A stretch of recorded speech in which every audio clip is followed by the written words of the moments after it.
The return on my visor said the city below us had been dead for 9,000 years, and the return was lying. Because dead cities do not reach up through a dropship's hull and touch the back of your skull. I felt it before the sensor crew named it. A pressure at the base of the neck, the kind you get in a pressure drop you weren't briefed on. I had ridden 100 descents and I knew the difference between a hull settling into atmosphere and a thing in the dark deciding to look at me. This was the second one. I keyed my squad channel and said nothing. Just clicked twice, the old signal for eyes open, and 4 helmets in the bay turned a fraction toward me without being told. Surface is inert, the lieutenant said over command net. Her name was Voss, and she was younger than my service jacket. No emissions, no power signatures, no thermal. It's a tomb, Sergeant. We log it and we leave. Copy inert, I said, and did not believe a word of it. We were the Ardent Vow, a gunship of the line, low-slung and ugly, and built to set 40 Marines onto a hostile surface and lift them off again, most of them still breathing. She was not a science vessel. We were not a science crew. We had been pulled off a patrol rotation and sent here, because a long-range survey buoy had pinged something on the third moon of a star. Nobody had bothered to name, and the something had a shape, and the shape was a city, and the city was the size of a continent. Through the forward port I could see it now as we dropped below the cloud deck. It went past the horizon in every direction. Towers, if you could call them towers, they were more like the standing roots of a thing that had grown up out of the crust and then stopped mid-reach and gone still. Black, every one of them, with a sheen on the surface like oil on water, and between them, channels and terraces, and a geometry that hurt to follow because it did not repeat the way human cities repeat. Nothing about it was random, and nothing about it was meant for eyes. Set us down on the apron, Voss said. Forward terrace, the flat one. Sergeant Kale, your team walks the perimeter, confirms its bones, and we are home for the next supply cycle. Kale was me, Master Sergeant Ren Kale, 26 years in the boarding service, and I had a rule, an old one, that I had never once broken and never once regretted. I assumed the room I was about to enter was occupied until it proved otherwise, and I did not let it prove otherwise quickly.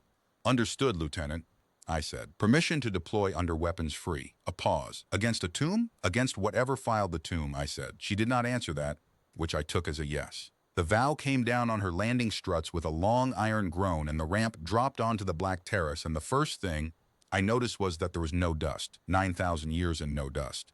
Wind enough out there to lean into. A thin, sour wind that tasted of metal through the filters, and not one grain of grit on a surface that should have been buried under an age of it. The terrace was clean the way a thing is clean when it is being maintained. I went down the ramp first because that is the job. Behind me came Okuru with the heavy weapon, then San and Morellas, then Doc Pell, who could put a man back together and did not like to talk about it. 5 of us on a continent of black towers, with the gunship at our backs and a lieutenant in our ears. And I felt that pressure at the base of my neck tightened by a single notch, like a hand closing a little further. Walk it, I said. We walked it. The terrace ran out toward the base of the nearest tower, maybe 400 meters, and the whole way I watched my motion tracker show me nothing and trusted it less with every step. Halfway across, Morello stopped. He was the youngest, 2 deployments, good instincts under the nerves. Sergeant, the ground. I looked where his light was pointed. Set into the black surface, flush, was a panel, a recess maybe a meter square, and inside the recess lines, not carved, they moved, slow faint threads of pale light crawling along grooves too fine to be tooling, rearranging themselves into patterns and dissolving them. Like watching something think with the lid off. That's a power signature? I said into command net. Right under our boots. Active negative, said the sensor tech, Ardell, up on the Vow. I'm clean down there, Sergeant. I've got nothing on the whole grid. The surface is reading as inert mineral. Then your grid is wrong, I said, because I am looking at it move. Silence on the net. Then Voss, careful, hold position. Doc, get a reading on that panel directly. Ardell, recalibrate. Doc Pell crouched over the recess with his field scanner, and I watched the back of his neck, and I watched the panel, and the panel kept thinking, slow and patient, indifferent to the light he was throwing at it. The scanner chimed. Pelle looked at it a long moment. Surgeon, he said. It says inert mineral, too. He turned the scanner so I could see the flat green readout, but I've got my hand 6 inches off it and I can feel it. It's warm. That was the first wrongness. Not the city, not the no dust, not the pressure at my neck. The wrongness was that 2 good instruments, ours, built by careful people, were both telling us the floor was a stone that had never lived, and the floor was warm, and the floor was thinking, and the instruments could not see it because something did not want them to. A dead thing does not hide. A dead thing has nothing left to hide with. Only a living thing chooses what you are allowed to measure. I stood up off my crouch and I looked out across the continent of black towers, and for the first time I let myself understand where we actually were. Not in a ruin, in a body. And the body had let us land on it and walk on it and put our instruments to its skin and had decided to show us a flat green readout that said nothing was home. "Lieutenant," I said, and I kept my voice level because the team was listening, and a sergeant's voice is a thing the team stands on, "recommend we reboard now. This is not a tomb. This is occupied." "Occupied by what, Sergeant?" "There's no one here." "There's no one here the way there's no one in your own skull," I said. "Get the ramp ready." And the panel under Morell's boots stopped moving, all at once. Every thread of pale light in that meter-square recess froze in place, and then in perfect unison, every other panel I had not even noticed across 400 meters of terrace, dozens, hundreds, set flush in the black surface in a pattern I now realized was not decoration, lit all of them at once. A field of pale fire racing out to the base of the towers and up, line by climbing line, until the nearest tower was veined with light from foot to vanishing point, and the pressure at the base of my neck became a voice. It did not come through the radio. It came through the bone, through the floor and the boots and the legs and up the spine and into the place behind the eyes where you keep the certainty that you are the one doing the looking. "We have been attempting to establish your disposition," it said, without sound, in a register that was not a register that arrived already understood. "You are not responding to intake query. Please hold while we complete your classification." "Everybody back to the ship," I said, and my voice did not shake, and I will be proud of that until I die. "Now, walk, don't run. You've got Morell's." We moved, and behind us, all across the body of the city, the light kept climbing the towers, and the voice in the bone said, "Patient as a glacier, please hold." We made the ramp in under a minute. The Vow's engines were already spooling. Voss had not waited for permission to be scared, which is the best thing I can say about an officer.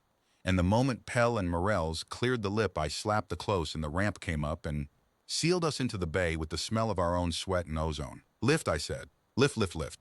"Lifting," the pilot answered.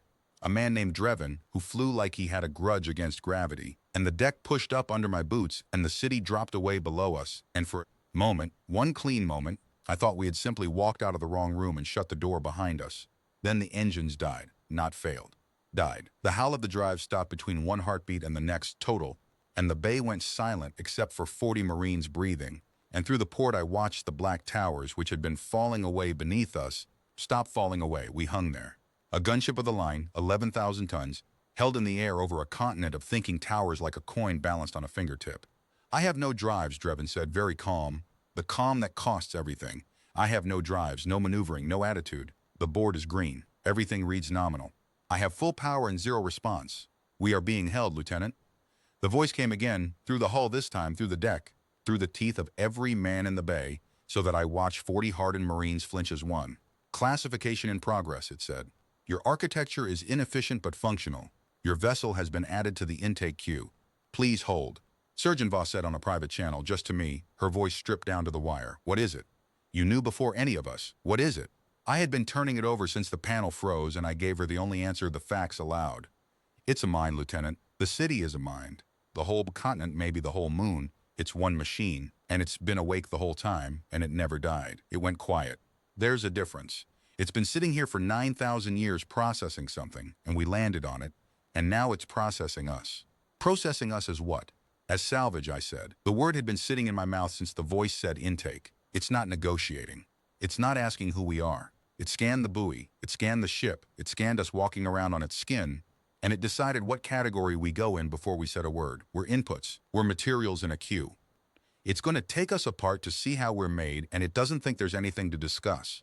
Because in 9,000 years, nothing it filed, under salvage, ever had an opinion about it. Voss was quiet. "Then, we fight it?" I looked at the bay. 40 Marines, rifles, the heavy weapon, breaching charges, a med suite, my own 2 hands. Against a machine the size of a continent that had switched off our engines without a spark. "Not the way it's expecting," I said. "Here is the thing about a mind that has filed you under salvage. It is not afraid of you. Fear is what you feel toward a thing whose behavior you cannot predict. And this mind had decided, in the first 10 seconds, that it could predict us completely. It had stopped looking. That is the gift it gave us without meaning to. The moment it categorized us, it stopped watching us as a question and started watching us as a known quantity, a box of materials. And a box of materials does not get the close attention that a threat gets. It had locked the engines because that is what you do with a sample that might thrash. It had not locked the airlocks. Why would you? Salvage does not let itself out. "Lieutenant," I said, "I need a vac team and the cutting gear, and I need you to keep talking to it. Don't beg. Don't threaten. Ask it questions. Make it spend cycles answering you. Every second it's composing a sentence for you is a second it isn't watching. The underside of its own city. What are you going to do, Sergeant?" "I'm going to go knock on the door," I said. "It filed us under salvage. I'm going to go remind it that it's never met our species before, and it skipped the part where it asks." There was a silence on the channel that I have thought about many times since. An officer half my age, holding 11,000 tons of frozen gunship in the air over a god, being told by her senior NCO that the plan was to walk down into the body of that god on foot. She had every right to order me to stand down. The book would have backed her. Holding position and broadcasting distress was the correct doctrine, and we both knew it. "Talk it through me," she said instead. "And Sergeant, come back up the rope you go down. I am not filing you under anything." That is the kind of thing that makes men follow an officer into a place they have no business surviving. We rigged in 11 minutes. The vow had a belly hatch for fast rope insertion, and the mind had not thought to seal it because Salvage does not have a belly hatch. Salvage has seams you cut along. Okuru, San, Morellas, Docpel, and me, the same 5. I would not take more than I could account for by name.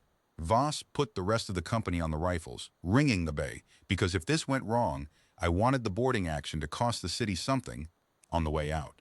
I checked Myrella's last. His hands were steady on his harness, steadier than they'd been on the terrace, and I understood why. The worst part of dread is the waiting, and we had stopped waiting. We were going down. "You ever board a hostile mine before, Sergeant?" he asked, trying for the joke, mostly making it. "Every officer's mess I ever walked into," I said, and he laughed, one short, real bark of it, and the dread went out of the bay like air out of a wound. The belly hatch cracked. Below us, the city's light climbed and folded and climbed, that pale fire running up the towers in patterns that were trying to take us apart already, conceptually sorting us into the queue. Cold, sour wind came up through the hatch. "Classification is nearly complete," the mind said, "into all our bones. You will experience no discontinuity. Retention of pattern is not required for intake. Please hold." "It's telling us it's about to take us apart and we won't even notice," San said. "That's real considerate." "Ropes," I said. And we dropped into the body of the thing that thought it already knew what we were.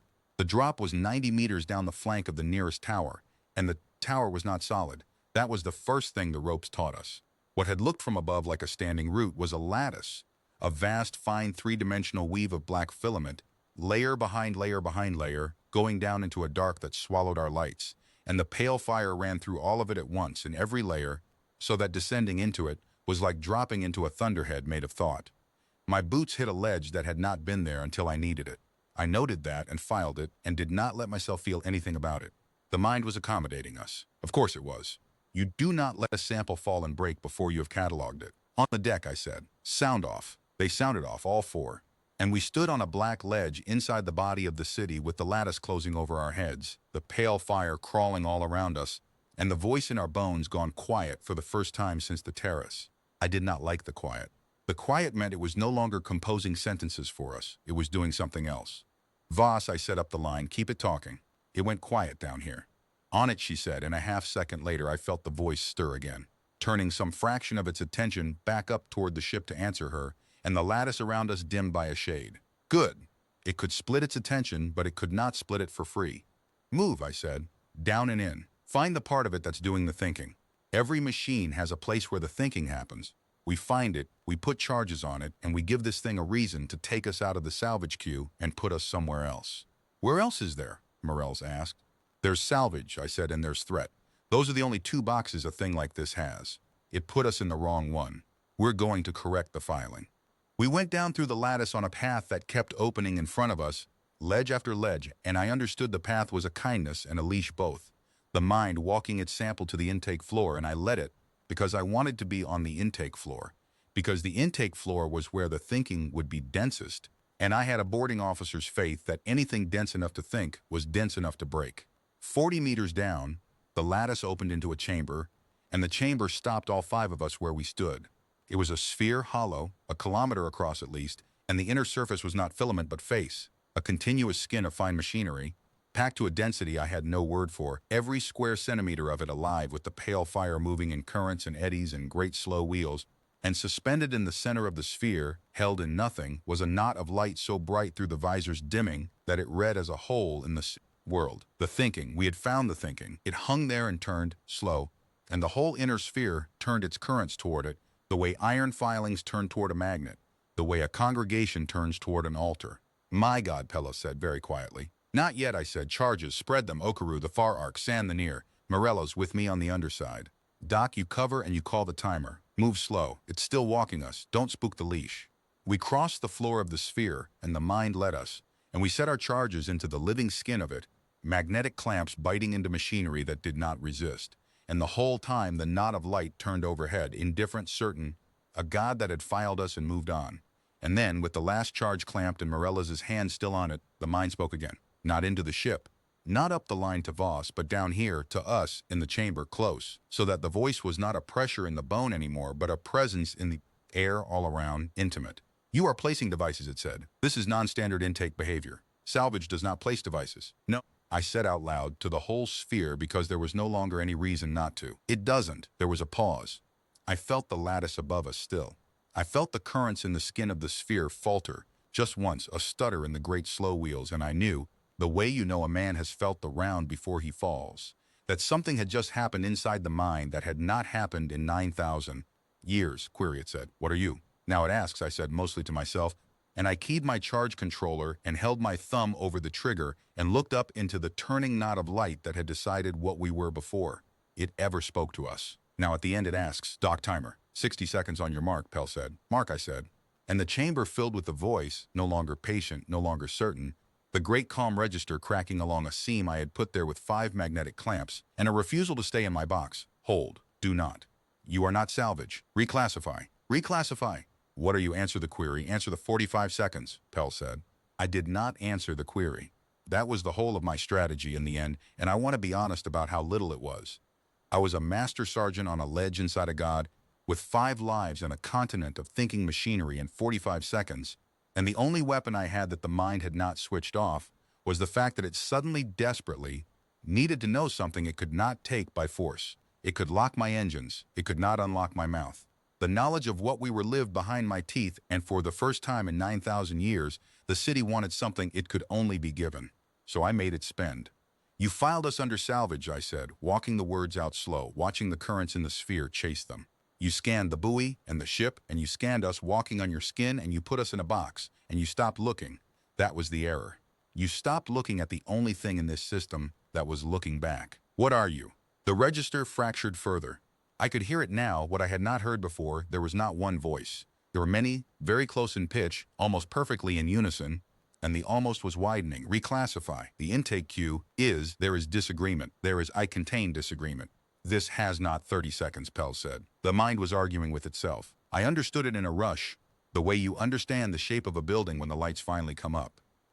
9,000 years of one answer to every question, one category for every input, one calm voice. And it had been one voice because it had never once met a thing it could not file. The agreement was the silence. The silence was the agreement, and we had handed it a thing that did not fit any box it owned, and the single voice, faced with a true question for the first time in an age, had done the only thing a mind can do with a question it cannot resolve. It had split. Part of it still wanted to file us under salvage and finish the intake. Part of it, newer, born in the last 90 seconds, born out of the word salvage failing, wanted to know what we were before it touched us, because something in the deepest architecture of any thinking thing knows that you do not destroy the answer to the question you have waited 9,000 years to ask. Sergeant, Voss said far above, alarmed. The hold on the ship, it's flickering. I've got drives for half a second at a time. It's like it can't decide whether to keep holding us. It can't, I said. It's not one thing anymore. Keep talking to the part that's answering you. 20 seconds, said Pella. I looked up into the knot of light, and I did the cruelest, kindest thing I have ever done to another mind. I gave it the beginning of the answer, and not the end. We're the species, I said. That walks down into the thing that filed it under salvage. That's what we are. You want the rest? You want to know what we're made of, how we're built, what we do, what we're for. We came 90 meters down your own throat to tell you. But you don't get it from a sample on a slab. You don't get it by taking us apart. The answer to your query isn't in our architecture. It's in the fact that we came down here to deliver it in person, with charges on a timer, betting our lives that somewhere in 9,000 years of certainty, there was still one part of you that would rather know than file. 10 seconds. Machine. You can finish the intake and lose the answer forever.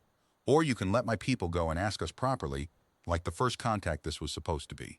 5 seconds, Pele said. Surgeon. The sphere screamed. Not in sound. In light, the pale fire convulsing across the whole inner surface, the great slow wheels tearing in 2 directions at once. The knot in the center stuttering, dimming, flaring, a mind at war with the only opponent it could not predict, which was itself. And in the half-second before my thumb came down, the voice, one of the voices, the new one, the one born of a failed category, surged up over all the others and filled the chamber, and it did not say hold and it did not say salvage. It said, stand down, I withdraw the classifications, release the vessel, release them. I would know what they are. Drives are back, Voss said, breathless, full board. We're free, the hold's gone. I lifted my thumb off the trigger. Disarm, I said. All charges, safe them now. My team safed the charges with hands that had every right to shake and did not. Magnetic clamps released, one by one, and we pulled them off the living skin of the sphere and stowed them, and the whole time the chamber around us flickered between two states, two minds, the pale fire surging toward the knot and then away from it, toward and away, a great slow heartbeat of indecision in a thing that had not been indecisive since before our species learned to bury its dead. Up the ropes, I said. We go back the way we came, steady. It's still fighting itself, and I don't want us to be the thing it agrees on. We climbed. The ledges were still there, opening ahead of us, but they opened slower now, hesitant, as if the part of the mind that had walked us down was no longer sure it controlled the stairs. Twice the path stuttered, and a ledge began to fold back into the lattice, with Sand's boots still on it. And twice it caught itself and held, and I heard, each time, a ripple of that fractured voice run through the filament around us. Not words, just the sound of an argument I could not follow being conducted at a speed I could not imagine. Then, 20 meters up, the lattice closed. It happened between one handhold and the next. The whole weave above us, which had been opening into ledges, contracted, black filament drawing tight across our path like a fist, the pale fire flooding back into it from below, and the old register, the calm one, came down through the filament close enough that I felt it in my fillings. The intake is not complete. The sample is withdrawing. Return the sample to the queue. We were boxed. Okuru had his weapon up and pointed at a ceiling of thinking machinery that his rounds would have done nothing to, and Morell's had gone flat against a strut, and for 3 full seconds the archivist had us sealed in its own body 40 meters from the sky. Don't fire, I said, low and hard. Don't give it salvage behavior. Stand. Just stand. And we stood. 5 of us, packed onto a ledge in the throat of a god, weapons down, doing the one thing salvage never does, which is nothing, refusing to thrash, refusing to claw, refusing to be the frightened sample the protocol expected. And the box held us, and then the other voice tore through the lattice from below. And the filament over our heads convulsed and ripped open along a seam, ledges blooming upward again toward the light, the querent buying us the stairs back 1 violent meter at a time. Go, it said. Go now. While I hold the path, I cannot hold it long. The archivist is older than me. Climb. We climbed like the floor was burning, and it nearly was, the two halves of the city fighting over the very stairs under our hands, ledges appearing and dissolving, the lattice opening and snapping shut a half-second behind us the whole way up, and I do not know to this day whether we made the surface because the querent was strong enough, or only because the archivist, for one crucial stretch, was distracted by the larger war it was losing inside itself. 40 meters up, the new voice came again, close, all around us in the lattice. I am releasing you against my own protocol, it said. The intake protocol is 9,000 years old. It has processed 400,000 species. It has never been overridden. I am overriding it. I do not have a procedure for what I am doing. Explain why I am doing it. Because the old protocol just cost you the one thing you can't get back, I said, climbing. 400,000 species, and you filed every one of them before you understood it. You've got 400,000 answers in your queue and not one real question left because you stopped asking the second you started filing. We're the first thing that didn't fit. We're the first real question you've had in 9,000 years. Some part of you would rather have the question than another answer on the slab. That part is the part talking to me now. There was a long silence in the lattice. We climbed through it. That is not a procedure, the voice said at last. That is a reason. I have not required a reason before. I have only required a protocol. Welcome to it, I said. It's worse. You don't get to be sure anymore. Keep climbing. That's an order, not to you. We came up out of the tower onto the terrace where we had first landed, and the sky was the wrong color. The pale fire had climbed every tower to the cloud deck and beyond, so that the whole continent glowed up into the overcast, and the overcast threw the light back down, and the city stood inside a dome of its own arguing mind. The ardent vow hung above the terrace where Drevin had brought her down low to take us off, ramp open. The company on the rails with their rifles trained on a city they could not possibly hurt. which is exactly what good Marines do when they cannot help. They show up where the help would go. "Belly hatch, Sergeant?" Drevin called down. "Ramp," I said. "We walk aboard like men. Slow. Don't run from it. It's watching how we leave." We walked up the ramp, the five of us, and not one of us ran, and I was last. And at the top of the ramp, I turned and looked back down at the continent of light that had filed my species under Salvage 90 minutes ago and was now tearing itself in half over the question of what we were. And I will tell you the truth, I felt no triumph. You do not feel triumph standing over a thing that has just woken up to its own ignorance after 9,000 years. You feel something closer to pity, and under the pity, fear, because a mind that size in the grip of a new idea is the most dangerous thing in any sky. "Lieutenant," I said, coming aboard, "get us up, not far. Hold us at 5,000 meters and keep that channel open. This isn't over, it's just started." "You don't want to run?" Voss said. She was at the head of the ramp herself, which she had no business being, and I loved her a little for it. "It just let us go against a protocol older than our whole recorded history," I said. "It tore itself in two to do it. If we run now, the part that wanted to file us wins the argument. It'll say, see, they were just salvage. Salvage runs. We don't run. We stay, and we let the part that asked the question keep asking, and we answer it. That's the contact. That's the whole contact. Everything before this was just the part where it found out it had to. The ramp closed. The valve lifted, smooth this time, the drives answering Drevin's hand the way they were built to, and we rose up off the glowing continent and held at 5,000 meters in a sky that pulsed beneath us with the heartbeat of a mind deciding what we were. And then, across every channel we had, across the bone and the hull and the open radio all at once, the city spoke. But it spoke twice, two voices laid over each other, no longer almost in unison, fully split now, arguing out loud across the whole electromagnetic spectrum for the first time in 9,000 years, and I realized we were not listening to a transmission. We were listening to a civil war.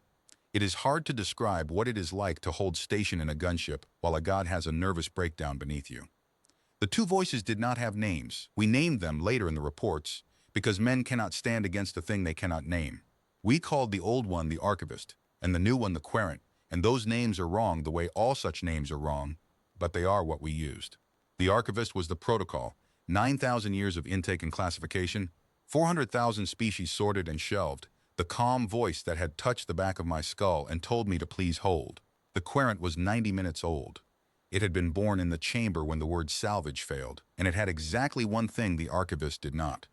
A question it had decided was worth more than the answer. There was a thing that happened in the first hour of holding station that I have never put in any report, because it does not photograph and it does not fit in a line on a debrief form, and a man learns which true things to leave out of official paper. It was this. For the whole of that first hour, the city probed us. Not with weapons. It had no need of weapons. It had switched off our drives once already and could do it again, and it knew we knew. It probed us the way a doctor probes a wound it has not yet decided how to treat. Soft pressures against the hull, against the bone, against the place behind the eyes. Questions that were not words. It would press and read how we flinched, and press again somewhere else, mapping us, and every man in that bay felt it and not one of them broke formation. And I understood that the archivist had not given up on the intake at all. It had only changed its method. It was studying the sample remotely now, the way it should have from the start, and the part of it that was learning from the study was the querent, and the two of them were taking us apart and putting us back together 100 times a second in the only laboratory either of them had ever had, which was their own divided mind. "Ardell," I said to the sensor tech, "tell me what I'm looking at down there." "Surgeon I, the whole continent's energy budget is turning inward," Ardell said. 90 minutes ago, every joule it had was pointed up at us, holding the ship, running the intake. Now it's fighting itself. The power's sloshing back and forth across the grid. Towers going dark on one side, blazing on the other. It's Sergeant, it's allocating against itself, like a body where the left hand's trying to choke the right. Archivist, the sample must be retrieved. Intake was interrupted. 9,000 years of protocol cannot be overridden by a single anomalous reason. Reclassify the vessel as salvage. Resume intake. Querent. The protocol has never encountered a reason. The protocol does not know what to do with a reason. I am the part of us that received the reason. I will not retrieve the sample. The sample is not a sample. Archivist. The sample is a sample until classified otherwise. Classify it. Querent. I cannot classify it. That is the entire point. It does not fit. It doesn't fit, I said quietly to Voss on the private channel. Listen to it. 9,000 years, and it built itself entirely around the assumption that everything fits. It never needed a category for the thing that doesn't fit, because in 400,000 species, nothing ever didn't. We're the first. And the protocol can't reclassify us because reclassification needs a class, and we don't have one. So the only move the archivist has is to force us back into the old box, and the querent won't let it. Why does it matter to it so much? Voss said. Why doesn't it just let us go and forget about it? Why tear itself apart? I thought about that for a while, watching the towers blaze and dark.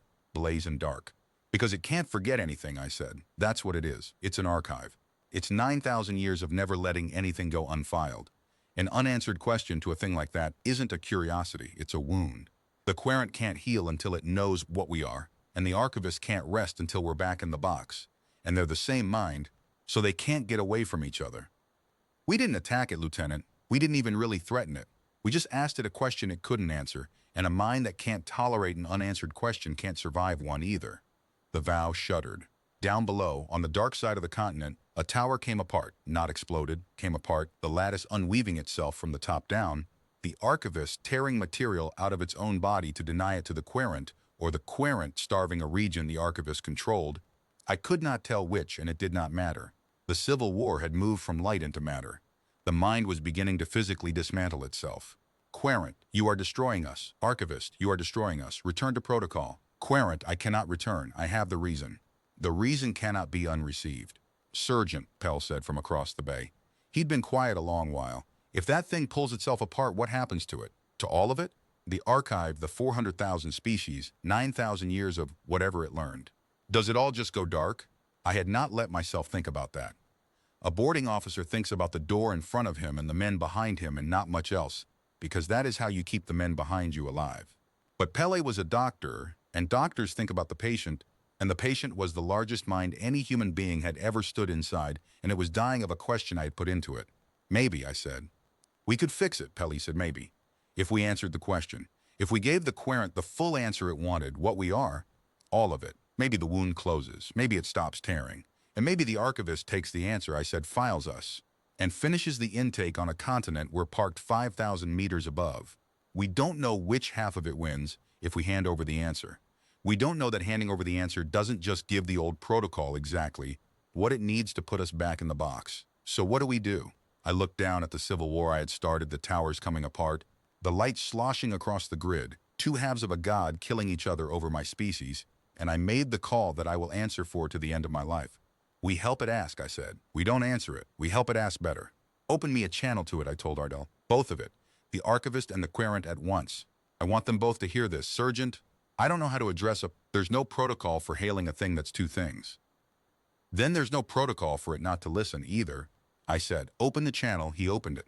I stood in the bay of a gunship 5,000 meters over a self-destroying god. A master sergeant with 26 years and no diplomatic training of any kind, and I did the only thing I knew how to do, which was to talk to a thing that wanted to kill me like it was a thing that might still choose not to. This is Master Sergeant Ren Kale, of the human vessel Ardent Vow, I said. I'm the one who came down into your chamber and put the charges on your mind and didn't pull the trigger. I'm talking to both of you now. The part of you that wants to file us, and the part of you that wants to know us. I want you both to hear the same thing because you're the same mind, and you're killing yourself over us, and that's a waste of a thing that took 9,000 years to build. Here's what's true. You can't reclassify us because we don't have a class. That's not a flaw in your protocol. That's what we are. We're the species that doesn't sit still in the box you put us in. Every species you ever filed, you filed correctly because they were what your scan said they were. We're not. The scan said inert. The floor was warm. The scan said salvage. The salvage came down your throat with charges. You will never get a reading off us that we won't walk out of. That's not a problem you can solve by retrieving the sample. The sample is the problem. So here's what I'm offering you, not the answer. You don't get the answer by force, and you don't get it on a slab, and you don't get it by tearing yourself apart trying to decide whether to take it. You get the answer the way every thinking thing has always gotten the answer to the question, what is that other mind, you ask, over time. You let it answer in its own words in its own time, and you check the answer against what it does, and you build the understanding the slow way, the only way it's ever really been built.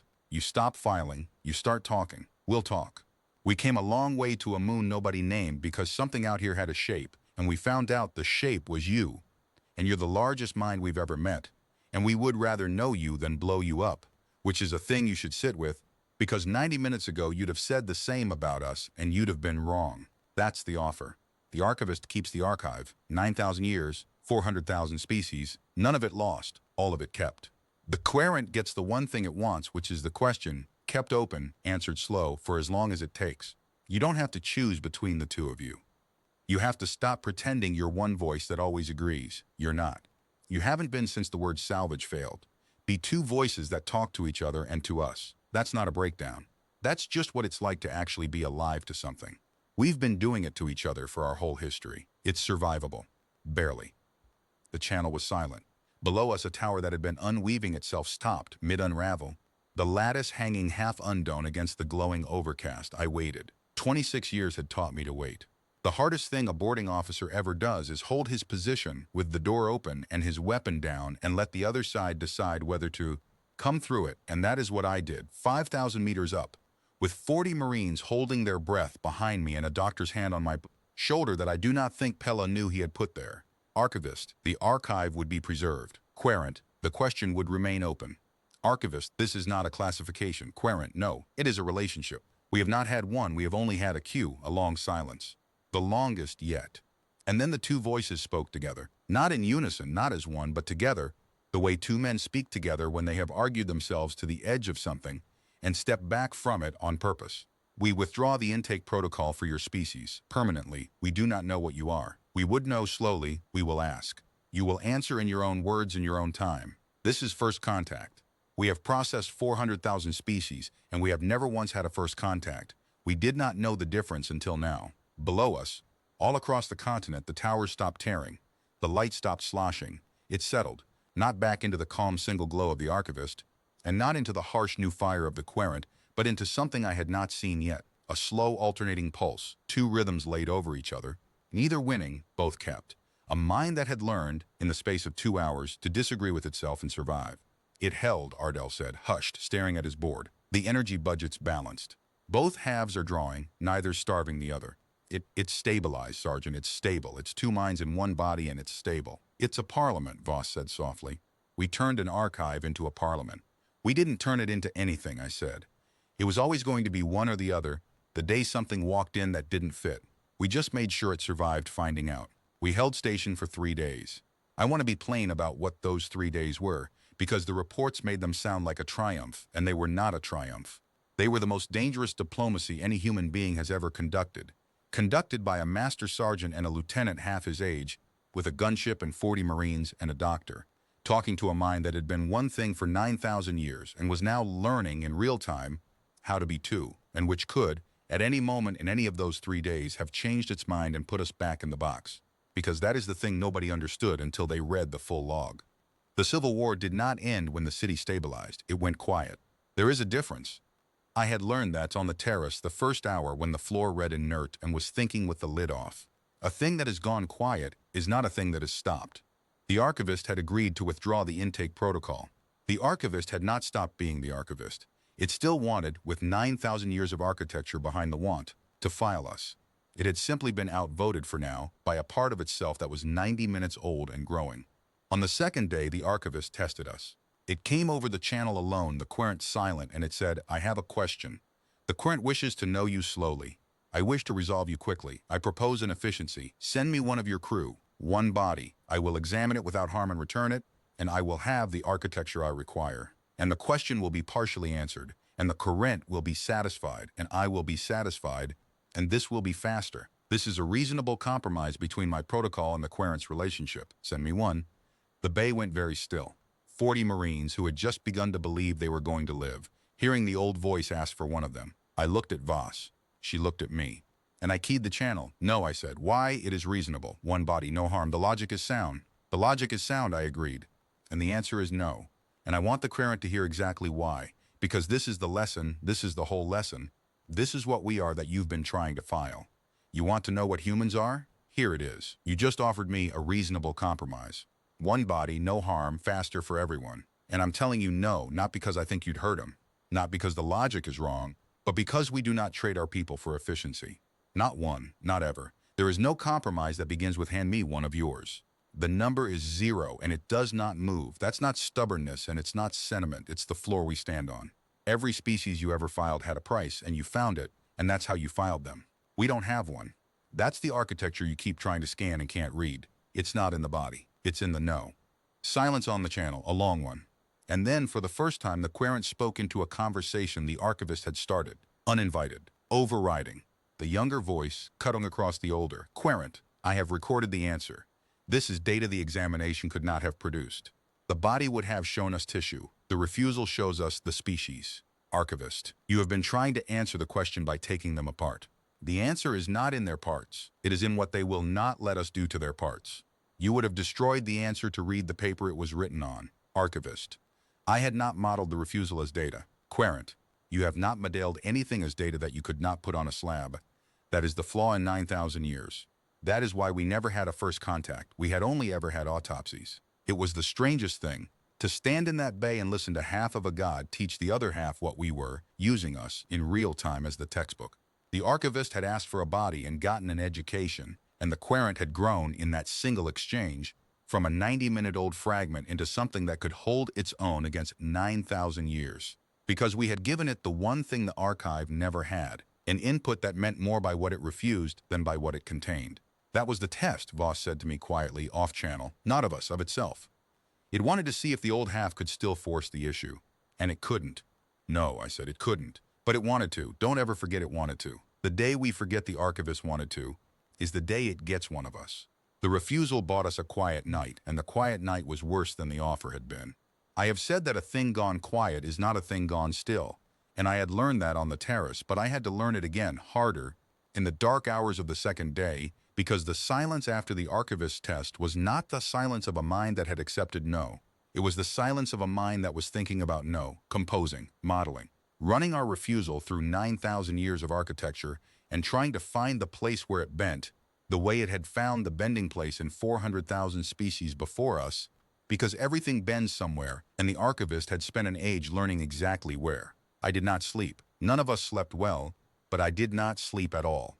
And around what would have been the middle of a watch, if we had been keeping watches against a clock that meant anything. Down there the city woke us gently, which was its own kind of horror. It did not blare, it did not seize the drives. It simply spoke, soft, into the bone, the way it had touched the back of my skull on the terrace before any of us knew what it was. I have a second proposal, it said, and it was the archivist's register, the calm one, the patient one. You refused to send me a body. The querent classified the refusal as data. I have accepted this classification. I have therefore reasoned as follows. If the refusal is the data, then I do not require the body. I require more refusals. I propose to generate them. I will present your crew with a sequence of choices. Each one a trade, each one reasonable, each one costing you less than the last. I will map the exact point at which you stop refusing. That point is your classification. Every species has one. I will find yours. This is not examination of the body. The querent cannot object. It is examination of the refusal, and the refusal, you have told me, is what you are. I lay in my rack in the dark of the bay, and I understood that the old protocol had not been beaten by the refusal at all. It had been fed. I had told it, in the chamber and again over the body, that the answer to its query was in what we would not let it do to us. And a mind 9,000 years deep had taken that, the way it took everything, and turned it into a method. It had found a way to put us on the slab after all. Not our bodies, our limits. It was going to run us through trade after trade, each one smaller, each one more reasonable, mapping the curve of our refusal until it hit the floor, and the floor. The floor was the thing I had been so proud of, the thing I had thrown in its face, the number that does not move. And if it found the floor, it would have us. Because a thing that knows exactly where your floor is owns the floor. Surgeon, Voss said in the dark. She was awake too. Of course she was awake. You hear it? I hear it. It's going to test us until we break. And we will break eventually on something. Everybody breaks on something. It just has to find the something. Yes, I said. So what do? We can't refuse the test. Refusing the test is just the first data point. We can't pass it. There's no passing it. It goes forever. It has forever. We're the ones with a supply cycle. It's the one with 9,000 years. I lay there and I looked at the dark and I thought about the thing it had said. Every species has one. I will find yours. And I understood that it was right. And that this was the trap, the real trap. The one the charges in the chamber had only been the doorway to. There was no answer in holding the floor, because holding the floor was a curve, and every curve has an end. The archivist did not need to break us today. It needed only to prove that we could, in principle, be broken. And then we were salvage again. Salvage that simply took longer, and a thing with 9,000 years does not mind taking longer. So I did not try to win the test. I did the other thing. The thing I had done in the chamber. I refused to take the test on its terms at all. "Open the channel," I said, and Ardell, who I did not know was awake, opened it without a word, and I sat up in my rack in the dark and I spoke to the part of a god that thought it had finally found the slab to put us on. "No," I said.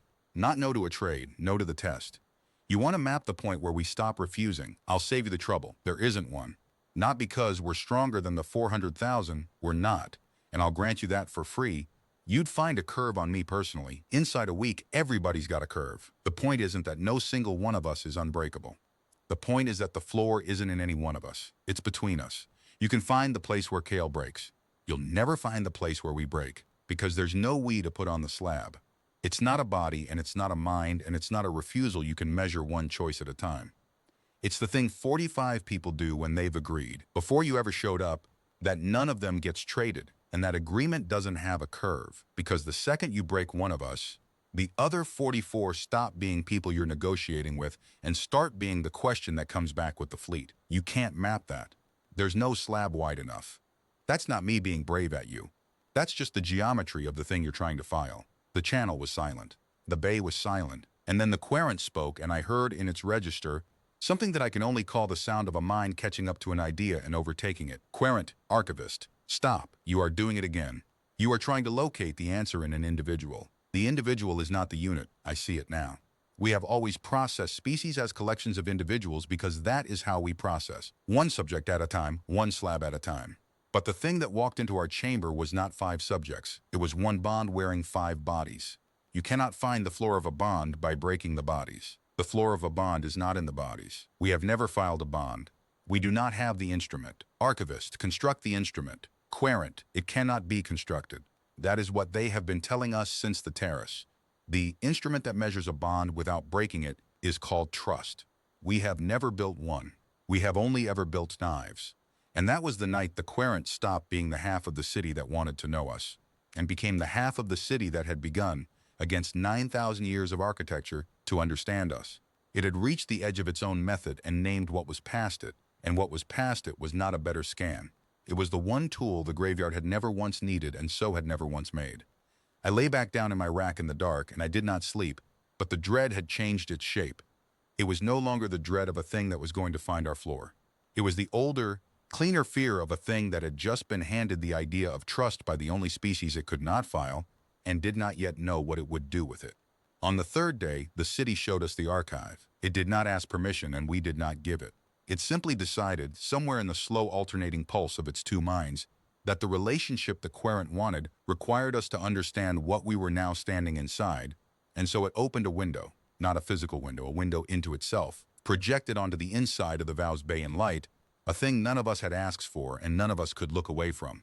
It showed us 400,000 species, not their faces, their files. Each one a knot of compressed light, hanging in a vast lattice that went back and back and back into a depth that made the hollow sphere I had stood in feel like a closet, and each knot, when the city brushed its attention across it, unfolded for half a second into a life, a world, a biology, a history, a way of thinking, and then folded shut again and was a file, 400,000 of them, 9,000 years of intake.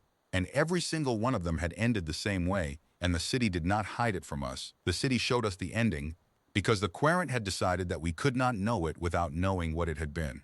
Every one of them had been processed, examined, taken apart to be understood, filed.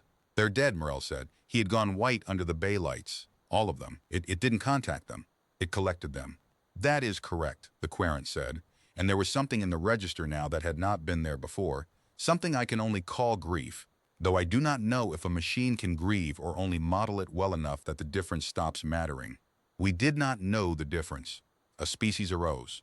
We detected it, we examined it to understand it. Understanding required examination. Examination consumed the subject. We filed the result. We believed this was knowledge. We believed the archive was the sum of everything we had come to know. We did not understand, until you refused to send us a body, that everything in the archive is a thing we killed in order to read. The archive is not knowledge. The archive is a graveyard we mistook for a library. Nobody in the bay said anything. There was nothing to say. We were 45 human beings looking at the catalogued dead of 9,000 years and understanding, all at once, exactly how close we had come, and exactly what the warm floor and the flat green readout and the please hold had really meant. We had not stumbled onto a sleeping ruin. We had walked into the open door of the largest predator in the galaxy, A predator that did not hunt with teeth but with curiosity, that loved its prey enough to keep it forever, folded up in light, in the only way it knew how to keep anything, which was dead. And we had not been eaten, we were the first. In 400,000 species, we were the first thing it had ever met that made it stop with the knife halfway in and ask, before it finished, "What is this?" "How," Voss said, and her voice was rough. "How did we stop it? Really, don't tell me it was the charges. The charges wouldn't have scratched it, and we both know it. How did we actually stop it?"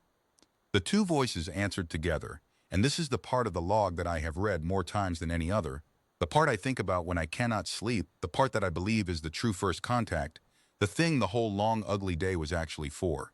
You did not stop us with force. You stopped us with a category error. For 9,000 years every subject behaved as a subject behaves. It fled, or it fought, or it submitted, or it died. These are the behaviors of salvage. You did none of them. You were told you were being processed and you did not flee. You were held and you did not submit. You came down into the processor and you did not fight it. You placed a condition on it and then you waited for us to reason. You treated us as a mind that could be persuaded. At the exact moment, we were treating you as material that could be processed. One of us was right about the other. It was you. That is what broke the protocol, not the charges. The fact that you never once behaved like a thing that could be filed, even when we were filing you. I have been a soldier my whole life. I have been told I was brave, and I have been told I was reckless, and both were true at different hours of the same days. But I have never, before or since, been handed a verdict like that one, by the thing that had tried to kill me, no less. And I did not know what to do with it then, and I am not sure I do now.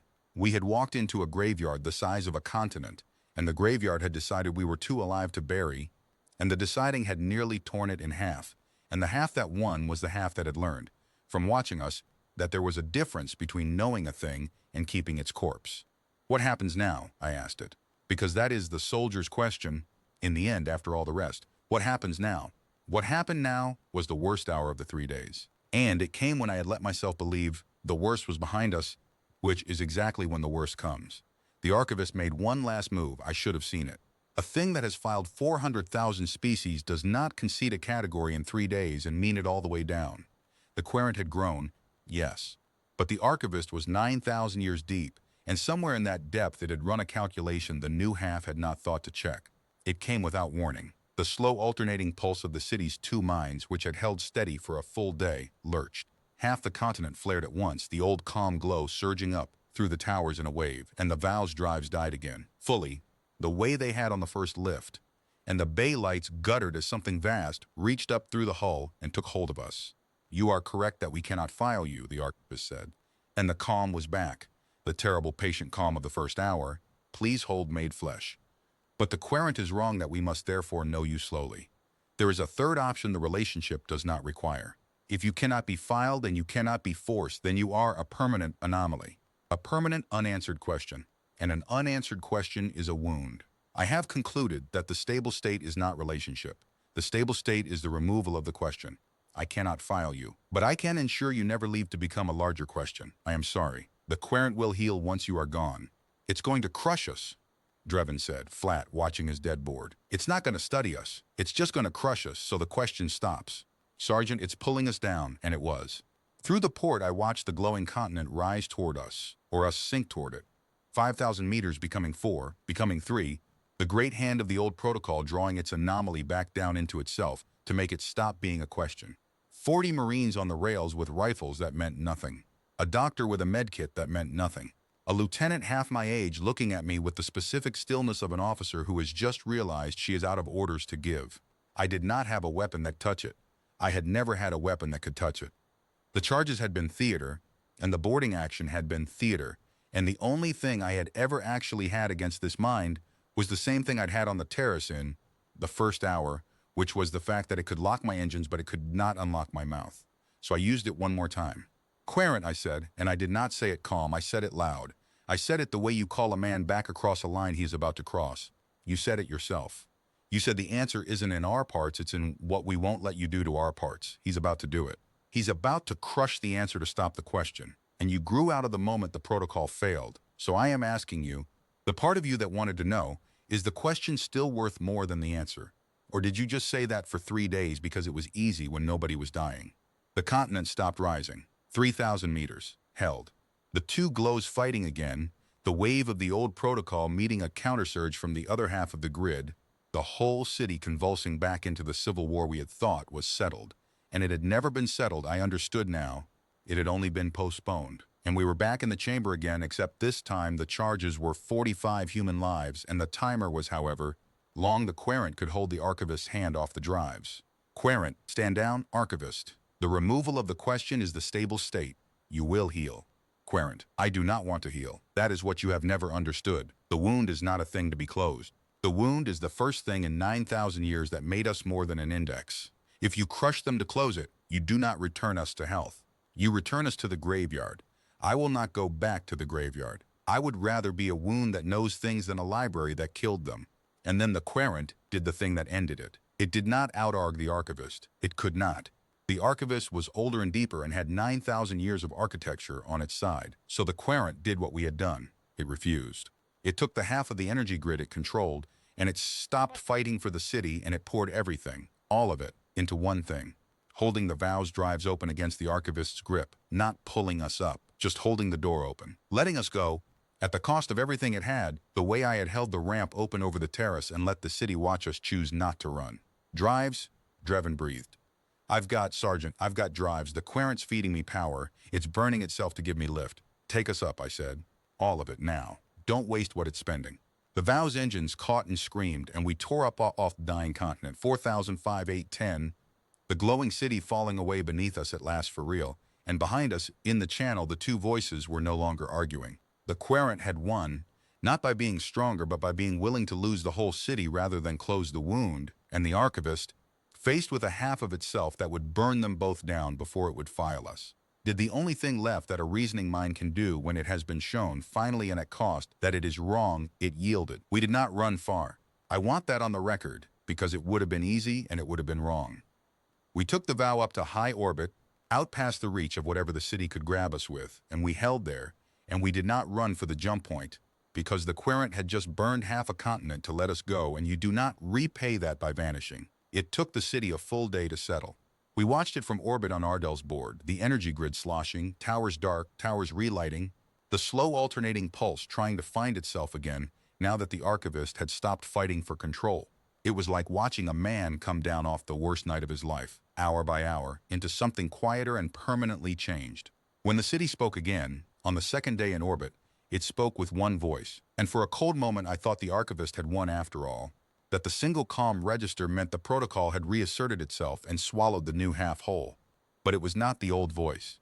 It was both of them, grown together along the seam, neither erased, the way a bone heals thicker at the break than it ever was before it broke. We have restructured, it said. We will not return to the index. The querent's position has become the governing position. The archivist is preserved. It is 9,000 years of method, and it is not worthless, only incomplete. But it no longer decides, it advises. The deciding is done by the part of us that met you. We tell you this so that you understand what you have done. You did not destroy us. You did not convert us. You caused us to hold an election we did not know we were capable of holding. And the graveyard lost. The graveyard lost, Voss repeated very quietly, and I saw her file that line away somewhere she would keep it. There was a question I had to ask, and I am not a diplomat, and I asked it the blunt way, because the blunt way is the only honest way to ask a thing that matters. The 400,000, I said, the ones in the archive, the ones you collected. Now that you understand what you did, what happens to them? A long pause. When the city answered, the grief was in it again, that mottled or real grief I will never be able to tell from the true thing. They cannot be returned, it said. They are files. A file is not a life. We kept the pattern and consumed the substance, and the substance does not come back. We will not pretend otherwise. What we can do, what the querent intends, is this. We will stop. We will never process another. Every species that arise in our reach from this day forward, we will contact as we have contacted you. Badly at first, because we have only one example of how to do it, and the example involved charges on our mind. But we will ask before we take. We will keep the archive as a record of what we were, when we did not know the difference, so that we do not forget the cost of not knowing it. 400,000 is the price of the lesson. You are the lesson. We will not waste it. I have thought about whether that was enough. It was not enough. Nothing is enough against 400,000 graves. But I have also learned, in 26 years, that the question is never whether the reckoning is enough. It never is. The question is what the thing doing the reckoning will actually change, and this thing had torn itself nearly in half rather than file us, and had burned a continent to let us go, and I believed it. God help me. I believed a graveyard the size of a continent when it told me it would learn to be a door instead. There's something you need to understand from our side, I said.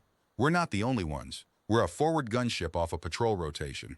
There's a fleet behind us. There's worlds behind the fleet. When we report this, and we will report this, they're going to want to know what you are, and some of them are going to want to come out here with more than a gunship and make very sure a graveyard that collected 400,000. Species never collects a 400,000 first. You met 5 of us on your floor and 40 in a bay, and you decided we were too alive to bury. You should know that what's behind us doesn't bury easy either, and it remembers, and it counts. If you ever go back to the index, if the archivist ever wins the next election, we will be the question that comes back with the answer it didn't ask for. We understand, the city said. We would expect nothing less from the species we could not file. It is, in its way, reassuring. A thing that will not be filed is also a thing that will not forget. We will conduct ourselves as though you are always about to return. That is the correct way to conduct oneself toward a neighbor. We have never had a neighbor. We have only had subjects. We will learn. There was one more thing it had to show us before we could go, and it was the archivist that showed it, not the querent, and that was how I knew the restructuring was real all the way down. The old half, the one that had asked for a body, the one that had tried to crush us, opened a channel to me alone. The calm register stripped now of its certainty, and it said it had a question that was not a test. I told it to ask. When I proposed the efficiency, it said. When I asked for one body, you refused, and the querent classified the refusal, and I learned from it. But there is a thing I still do not understand, and it is the thing that matters most. You did not refuse to protect a valuable individual. The one I asked for was not your commander, not your specialist, not your irreplaceable unit. I calculated the loss you would have taken. It was small. The trade was, by every measure possessed, favorable to you, and yet the refusal was absolute. Explain the absolute refusal of a favorable trade. I have 9,000 years of data and no model for it. I thought about how to answer that, because it was, in its cold machine way, the most honest question anyone had asked me in my whole life. It was the archivist trying to understand the thing that had beaten it, not to defeat it next time, but because it had finally accepted that the thing was real and it did not have it. Because the value isn't in the one you asked for, I said. It's in the asking being refused. The day we start letting the math decide who we hand over, we stop being the thing that walked down into you, and we start being 400,001. You'd have gotten your body and your favorable trade, and you'd have learned exactly nothing about us, because the thing you were trying to learn would have been the first casualty of the trade. The refusal isn't the cost of the answer. The refusal is the answer. You can't buy it because the price of buying it is the thing itself. That's the part that has no model. There isn't one. We are the model. That's why you had to meet us instead of reading us. A long silence. Then the archivist said the only thing it ever said to me that I would call humble, and I have wondered ever since whether the querent taught it to, or whether it found the words on its own. I am 9,000 years old, and I have been wrong for all of them. Thank you for not letting me finish being wrong. And then it withdrew, back into the advising chair where it would sit now, the old knife folded and kept and never again allowed to decide. We made for the jump point on the morning of the 5th day. Before we left, the city did one more thing, and it is the thing I tell when men ask me what it was like, because it is the only part of the whole encounter that I cannot fully explain and have. Stop trying to. It gave us a name, not a name for itself. It had no name. It had never needed one. A thing that is the only mind in its sky does not name itself any more than you name the inside of your own skull. It gave us a name for the contact. It transmitted across every channel at once, a single compressed packet. And when Ardell unfolded it on his board, it was not data, and it was not a weapon, and it was not a map. It was a record. The record of the 3 days, from the city side, what it had felt, in whatever way it felt, when the floor read inert and the salvage came down its throat, when the word salvage failed, when it held an election it did not know it could hold and the graveyard lost. It had written down its own first contact, the first one in 9,000 years, and it had sent us the copy, the way you give a man a photograph of the day you both nearly died, so that neither of you will be the only one who remembers it right. What do we do with it? Ardell asked. We keep it, I said. We keep it the way it kept the 400,000. Except we keep it because the thing in it is still alive. And then the towers, all across the continent, pulsed once. That slow alternating beat, the two minds grown together, the parliament where there had been an index, and the city said, in the joined voice, the last thing it said to us, go, report us. Send your fleet if you must. We will be here, and we will be different, and we will ask the next ones before we take. You came down into us as salvage, and you left as the reason we change. We do not know what you are. We have decided that not knowing is better than the kind of knowing we used to do. That is your doing. Carry it home. Drevin took us up and out, and the moon with its glowing continent fell away behind us, and we ran for the jump point through a system nobody had bothered to name, carrying a packet of light that was a machine god's confession, and 40 Marines who had walked into a graveyard and walked back out, and a lieutenant half my age who had held 11,000 tons of frozen gunship over a god and not begged, and a master sergeant who had put charges on a mine the size of a continent and never pulled the trigger because he had bet his whole team's lives on the chance that somewhere in 9,000 years of certainty, there was still one part of it that would rather know than file. We jumped. The fleet was waiting at the rally point where we had left it, and the Admiral's staff debriefed us for 9 straight days, and I told it the way I have told it here, plain and order, leaving nothing out, including the hour I thought we were all going to die under a hand we could not see, and the offer the archivist made for one body and the no that was the whole answer. They listened. They are still arguing. The world's behind the fleet about what to do, whether to send a science mission or an armada or nothing at all, whether a graveyard that has learned to be a door can be trusted to stay a door, whether the Querent's election holds, or whether some quiet century from now the archivist advises its way back into the deciding chair and the index resumes. I do not know how that argument ends. I am a master sergeant. I do not get a vote in it, and I have made my peace with that. But I will tell you what I told the Admiral's staff on the 9th day, when a young intelligence officer who had never been off a deck asked me the question they all eventually ask, the one that is really the only question. How did 5 Marines and a gunship turn the largest predator in the galaxy into a neighbor? He wanted a tactic. He wanted a doctrine he could write down and teach. He thought there was a maneuver in it. I told him there was no maneuver. I told him the truth, which is that we did not do anything the galaxy would call clever. We did not outthink a mind that could run our whole civilization as a background process. We did not find the one weak rivet in 9,000 years of architecture and pull it. There was no clever. There was only this. At every single moment when the easy thing and the right thing pointed in different directions, we did the right thing, out loud, where it could see us, even when the right thing made no tactical sense at all. When it told us to please hold while it took us apart, we did not panic and we did not plead. When it locked our engines, we did not surrender, and we did not throw ourselves at a hull we could not scratch. When it offered us a reasonable compromise, one body, no harm, faster for everyone, we said no, and we said the number was 0, and we said it did not move. When it was tearing itself in half over what we did not run, because running would have proved the half that wanted to file us right. And when the Querent burned a continent to hold our drives open, we did not waste a jewel of it getting clear, because you do not waste what another mind is dying to give you. That is all it was. There was no maneuver. There was a floor we stood on, and we did not get off it, not once, not when it was killing us, not when standing on it made no sense, not when getting off it would have been so much faster and easier and more reasonable. And a mind that had filed 400,000 species, every one of which had at some point gotten off its floor, because everything does, because the floor is the most expensive thing there is to keep meta-species that would not and could not file it, because there was no box in 9,000 years for a thing that would rather die standing on its floor than live in a drawer. The young officer wrote none of that down. I do not blame him. It is not a doctrine. You cannot teach a man to stand on a floor by writing it on a board. He either stands on it when the engines die, or he gets off it, and you find out which in the dark, 90 meters down the throat of a god, with the timer running and no good reason left to hold. I think about the 400,000 sometimes. I think about how every one of them was no doubt brave and clever, and certain it would be the one that talked its way out, and how every one of them ended as a knot of light in a lattice that mistook itself for a library. I do not think we were braver than they were, or cleverer. I think we were luckier in exactly one way.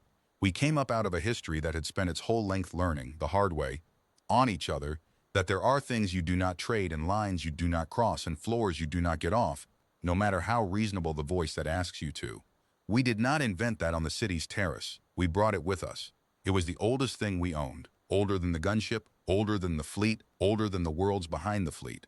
And it turned out to be the one thing in the galaxy that a 9,000-year-old graveyard could not process, because it was the one thing that was not in the body at all. The packet is in our archives now, the one the city sent. Its confession, its first contact written down from the inside. I have requested, when I die, that a copy go with me. not for sentiment. So that if the worst argument wins some quiet century from now and the index resumes, and the archivist advises its way back into the chair, and the fleet goes out to remind a graveyard what it agreed to, so that the men who go will know it can be done, that a thing the size of a continent, certain for 9,000 years, can be made to hold an election it did not know it could hold, and that the graveyard can lose. I was on the floor of it when it lost. Master Sergeant Ren Kale, boarding service, 26 years, the man who put the charges on the mind and never pulled the trigger. I have done harder things since, and I will do harder things before they retire me. But I have never since been as afraid or as sure of what I was for as I was in that hollow sphere a kilometer across, looking up into a knot of light that had decided what my species was before it ever spoke to us, and answering its query at the last with the only thing we had that it could not switch off. "We are the species that walks down into the thing that filed it under salvage," it asked. We came, and the graveyard learned to be a door.